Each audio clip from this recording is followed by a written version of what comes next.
Hey guys, it's Fire here with another commentary for you. This time I'm going to be playing Twitch. Now this is on my Smurf again. This is around Silver 5 elo now. So the whole point of this commentary is basically teaching you how to win your lane through trading and control the lane. And then transition that into a mid game where you're going to dominate as well. So kind of snowball your early advantage.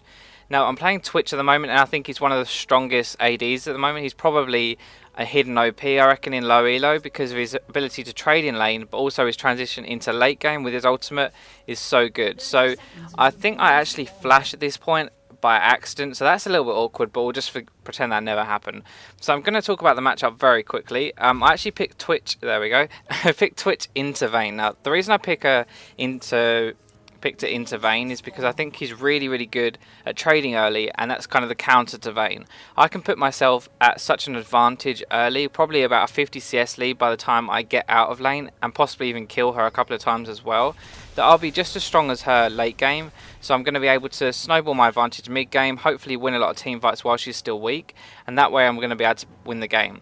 Now Vayne is a really popular pick at the moment, so if you're struggling to face her with your normal ADs that you play, I recommend you pick up Twitch and try and just play him. So I'm going to slow this down because this is where, look, you see I'm already trading with Vayne. She's at half health now. Now obviously I would be a little bit more low health if Soraka hadn't healed me, but the point I make here is just that Twitch is really strong at trading like that. A couple of auto attacks, and then he has the added bonus of an expunge, so you're always going to do more from just basic attack trading with the enemy AD. Now you see that she's the position she's in now. She's at half health, there's nothing she can do, and so I'm just going to freeze the lane. I'm not actually pushing it, I'm just waiting for her to try and come and CS, and then I can harass her a little bit more. So this is what a trick I do on Twitch all the time. I see it's not warded, I go into the bush, activate my stealth, come out, she doesn't realise I'm there, get to auto attacks, and then expunge. I could have probably flashed and maybe picked up first blood there, but I didn't think it was worth it because I know that she's now going to have to back, and I can just push this to turret, and now she's already at a really big disadvantage. You can see I have 16 CS and she has 3 at the moment. That's a huge disadvantage for her. She's just hit level 2 whereas I'm partway through level 3 already, and so I'm just going to poke Leona a little bit more under turret, get her on low health as well so that she can't do anything to engage when Vayne comes back. The way to beat Leona is just through poke and not full engages. Now you see that I'm just going to land auto attacks whenever possible because I want to try and get my expunge off onto Vayne. You notice there that I managed to get the second auto attack before the first tick of poison had actually run out. So I managed to get 2 stacks of my poison and expunge off 2 auto attacks that were separated by roughly 5 seconds. That is the key to trading as Twitch. No one expects you to put your auto attacks that far apart, but it's going to allow you to definitely get some damage onto them. So you see I'm going to get ganked here by Nasus. I have to use my cleanse on the Leona Q straight away because otherwise I would have died, and I don't have my flash because obviously I was a bit of a moron and flashed in the brush earlier. So you can see the advantage I have now. I have 30 to 15, but what I want to talk about now is my itemization. So I've gone double Dorans and longsword. Now there's 2 reasons I've gone double Dorans, and that's because double Dorans, first of all, is the most cost-effective item in the game, pretty much because of the amount of AD, health and lifesteal it gives you for 475 gold. The reason it's so cost-effective though is because it doesn't build into anything, so it's essentially wasted money. That's not going to be a part of your full build, so you're just putting 475 gold into being strong in lane. That's what I'm trying to do at the moment. I know that Vayne is most likely going to go double Dorans because she needs the extra health and AD to survive against me in lane. So I've gone for the double Dorans as well. This means that I'm going to be able to trade with her just as easily, and she's not going to get an advantage from buying double Dorans. And if she hadn't bought the double Dorans, I would have just continued to dominate her even harder. The reason I went for longsword and not something else like boots, for example, is because I want combat stats at this point. I want to be able to trade with her as much as possible, and the best way to trade with her is to have as much AD as possible. So obviously if I'd bought boots, then yes, I'd be a little bit faster, but it doesn't give me any combat stats, so it's pretty much just wasted. So we're going to move up here, and I'm going to try and get onto Nasus first because he's the lowest health target, and I might be able to kill my expunge, but unfortunately I'm not going to be able to. This means that I'm not actually going to pick anything up, but we get a great Malphite ult here, and we actually pick up both kills. So this was a really good play by Malphite to roam down. I believe he teleported onto a ward as well, which was good, but we're now going to get blue buff, and we're also going to get Drake. This is another thing that I mentioned in my casting video, but I'm going to reiterate again, is that objectives are so important at low elo. People will lose their lane, there will be CS behind. You can see Malphite is 10 CS behind Rise. They each got a kill, and so Malphite should be behind in gold. But if we have a look, he should be practically even, if not ahead. He's 100 gold behind, and that's just because of that dragon. So if he didn't have the dragon gold there, he'd be even further behind. And while 300 gold doesn't sound like an absolute ton, it actually is quite a lot of gold. So you can see here I've just gone balls deep onto the enemy, and unfortunately Rise is TP'd in. Rise is actually out of mana here, so I see that he's out of mana, and I come back in and we managed to pick up a kill. But you can see that what Vayne was doing there was she was just trading auto attacks with me. People at lower elos don't really understand the concept of trading as much as someone who's a little bit better at the game. So what Vayne was trying to do was just pressure me and get her 3 stacks of silver bolts off. What she didn't realise was that her 3 stacks does not do more than my 5 auto attacks with expunge. So obviously I started to win that trade. I popped my ultimate halfway through when I realised they were going to commit, and also when I saw the TP. So your ultimate is really, really good, but you don't necessarily have to use it at the start of engagement. If you're not sure when you're going to engage, it's better just to get a little bit of harass and then pop it halfway through, then pop it at the beginning, and then the enemy sees that and just backs off straight away. So you can see here I get a bit greedy. I actually 2v1, but the scumbag Sejuani that I was playing with actually came in and stole that with her ultimate. It was a little bit harsh, but that's fine. So you can see that I was basically just able to do that because I have such an item advantage over Vayne. We'll actually have a look at her now. She had double Dorans at that point, and that was it. She hadn't got her boots and she hadn't got the longsword.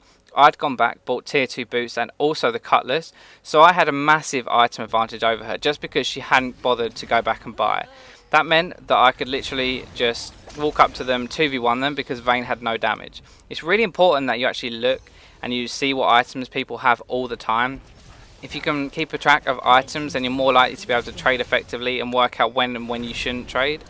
So we can see here I pop my stealth to get away. This is another reason why Twitch is so good at lower reloads, because if you get caught yourself, all you have to do is pop your stealth and you just waddle away and you're perfectly fine. So we're going to try and steal this blue buff now. It's a little bit risky, so I wanted to wait, but we don't manage to pick it up, which is a little bit of a shame. But I am going to try and put as much damage onto them as possible. Unfortunately, we don't pick anything up there, but you can see that we managed to put a lot of damage onto them and force them away, which is just going to give me even more free farm. So you can see this is only 14 minutes into the game. We actually have a 6,000 gold lead, and I'm 203. The main reason why I am ahead right now, and the reason I wanted to show you this, was because I played the early lane phase well, and that has transitioned completely into what this game has become. If I hadn't have forced Vayne back level 2, and then repeatedly forced her back with good trades, then I wouldn't be as strong as I would be now. I wouldn't have the gold lead that I do. We wouldn't have been able to pick up the dragons either, and I would have been in a lot of trouble. As I was saying before, you can see again, I just get caught. I pop my stealth. I do have to flash that time, but we managed to get out. I'm trying to do as much damage as possible. Unfortunately, I get a little bit greedy here. I do pick up the kill onto Leona, but we do end up dying because all 5 of their team are there. Now at that point I didn't really think I was going to get away because of the wither. I could have cleansed it, but I thought in the end it was just going to be a waste. I tried to pick up what I could and then get back into the then get back into the game. There's nothing I could really do there to get away, so I just decided not to waste my cleanse and save it for another opportunity. So you see my build at the moment. I'll talk about that on Twitch. The build I like to go is Blade of the Ruined King and then Infinity Edge or Phantom Dancer next, because Twitch scales with crit really, really well. That's one of the reasons he's such a good hyper carry, is because his ultimate attacks everyone around, everyone in the line, sorry. So while that is really, really good, it means that all those bullets that hit the people behind with your ultimate are still capable of critting. So if the first one crits, even if it doesn't, the other ones behind it can crit as well. So in reality, by stacking crit chance, you could crit 5 people in a row, which is incredible. Now you can see here that I'm at the back of the fight. I'm positioning myself away from everyone else. I managed to get a double kill because I'm using everyone on my team as a meat shield. You'll see that I am actually untouched after that fight, whereas everyone else on my team is around half health, because I let them absorb all the damage. I let them get attacked by the enemy, and then obviously I was at the back, I wasn't getting touched, and I could just do free damage, pick up the kills. That's exactly what you want to do as an AD. So back to the build then. So Blade of the Ruined King gives you a good mid game / early game because of the active. It's really good for kiting, and as Twitch, the biggest problem, the biggest reason he isn't played more is because he doesn't have an escape. Your positioning needs to be really, really good on Twitch, because if it isn't, then you are going to die a lot. There's no two ways about it. It's not like an Ezreal where you can just jump away every 2 seconds, or a Graves where you have your quick draw. If you mess up your positioning, you are going to die. Now you can see here I'm just being really, really aggressive because I have the team behind me.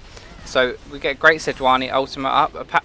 Unfortunately, I don't have my ultimate available because that would have been really good to use there. But we do manage to pick up 1 kill. Malphite's going to TP and ult in here, so we're going to pick up a couple more kills as well. I've got red buffs, so there's no way Vayne is going to get away. I'm going to flash just to make sure we secure it. And that's another kill for us. I don't think I'll be able to pick up this one, though I did buy Fury Boots, so possibly. Okay, he's flashed. And TF's going to go really hard and pick up the kill, which is awesome. So we get an ace. Now, let me just talk about my boot choice. So you see I actually picked up Fury Boots already. Now the reason is because, as I was saying, Twitch doesn't have a escape. He doesn't have like a Vayne tumble or stealth. Even though Vayne doesn't have an innate escape, she has that mechanic to keep herself protected. Twitch has nothing. There is nothing in his kit that protects himself apart from the stealth. But obviously the stealth, if you're being attacked, doesn't actually activate for a long time. So if you're continually attacked on Twitch, it's very difficult for you to actually get into stealth. So in teamfights, it's not really a viable option for you to escape.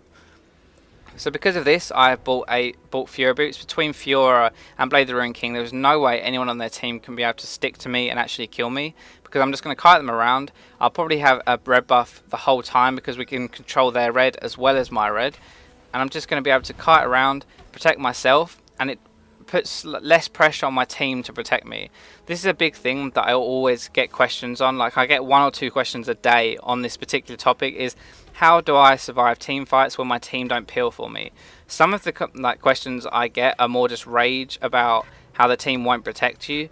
But the thing is that I'm playing with the same guys that you play with. These guys don't really know how to peel properly. Granted, some of the teams I get are a lot better than others, but most of them don't really know what peeling is. They just kind of like leave me to my own devices, and that's it. Let me just call back this fight very quickly. So I'm going to attack the closest person to me, which was Leona, and now I'm going to go on to Rise. I'm going to try and kite backwards, but I'm pretty sure I'm dead right now. Yeah, so I do unfortunately die. This was a bad fight because you can see Twisted Fate and Malphite weren't there, so it was actually a 3v5. But I still managed to pick up 2 kills because I positioned away from everyone else. You notice in the dragon area that, so let me just go here, the dragon area here, this is where we were by this ward right now. I positioned myself further down from the river so that the only person that they could focus to start with was going to be Sejuani, and then luckily that meant that I could just get some free damage onto Lona and onto Rise, and I managed to pick up 2 kills out of nothing pretty much. Back to what I was saying before, so the thing you need to really work on is just positioning yourself so that your team doesn't have to peel for you. If your team doesn't have to peel, that means that you obviously don't have to rely on them. You stand a much higher chance of winning team fights. Now the reason we did this is because it's very unlikely for them to be warding, because Leona is bot lane, Vayne is bot lane as well, and Nasus is going towards his blue buff. So I pinged onto this and we managed to pick up a free Baron. The other thing to note as well is that Twitch with an Infinity Edge Blade the Ruined King combo is really, really good at killing Baron, Dragon, so the objective control is incredible. You can see here that they just aren't warding. My ultimate absolutely melts Kha'Zix and Rise, and Leona there, sorry, and then we managed to pick up the Nasus as well. So this game is just snowballing at this point, but it's snowballing because of the choices that we made. So we are really strong at this point, and obviously we just picked up a free Baron for absolutely nothing. You'll be surprised at how many people do not think that you will Baron before about the 30-35 minute mark. Most people in this game imagine the Baron as a dance, so you can't do Baron before you do the Baron dance, which is complete rubbish. Obviously you can do it.